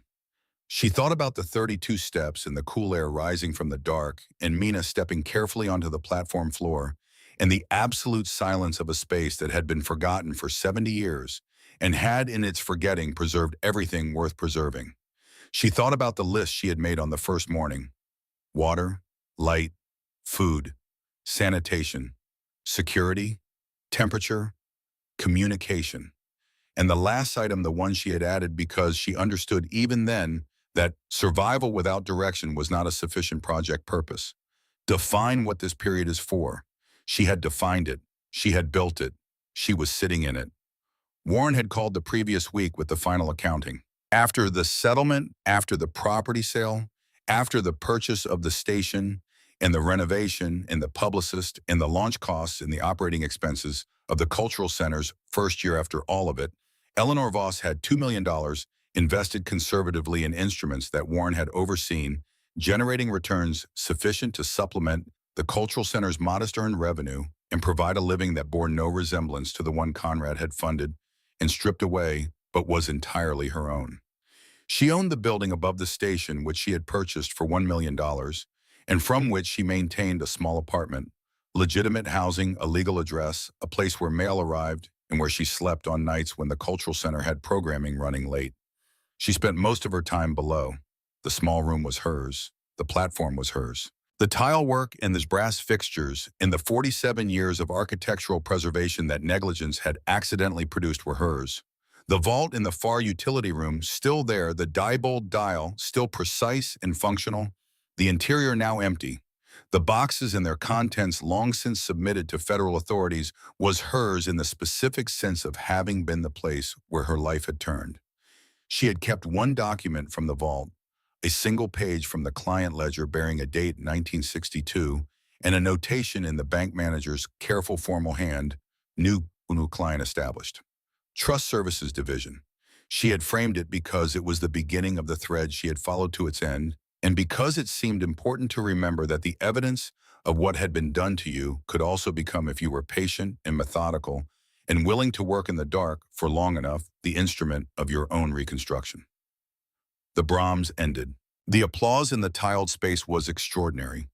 The acoustic properties that the architect had promised produced exactly what she had promised, a sound that seemed to come from the walls themselves, from the emerald and gold tile, and the brass and the careful original construction of people who had understood in 1932 that the spaces where people gathered should be built to amplify the things worth amplifying.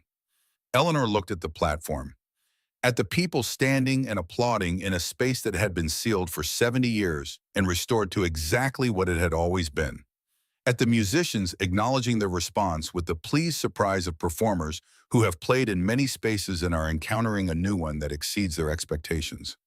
She looked at the small plate on the room's door, where it began. She thought about the 32 steps, about the woman who had descended them with a suitcase and a cat carrier and $60,000 in the certain knowledge that she had been cheated and the uncertain knowledge of what she was going to do about it, about the darkness and the cool air and the silence and the decision made in that silence that this was not an ending. She had been right about that. She had been right about a lot of things. Not everything. There had been mistakes, wrong turns, moments of doubt that had lasted long enough to be uncomfortable. But the central calculation had been correct.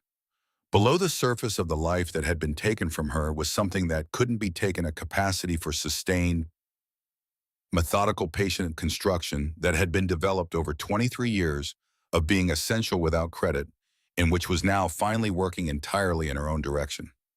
Mina bumped her hand with the top of her head, the universal feline request for acknowledgement. Eleanor scratched behind her ears.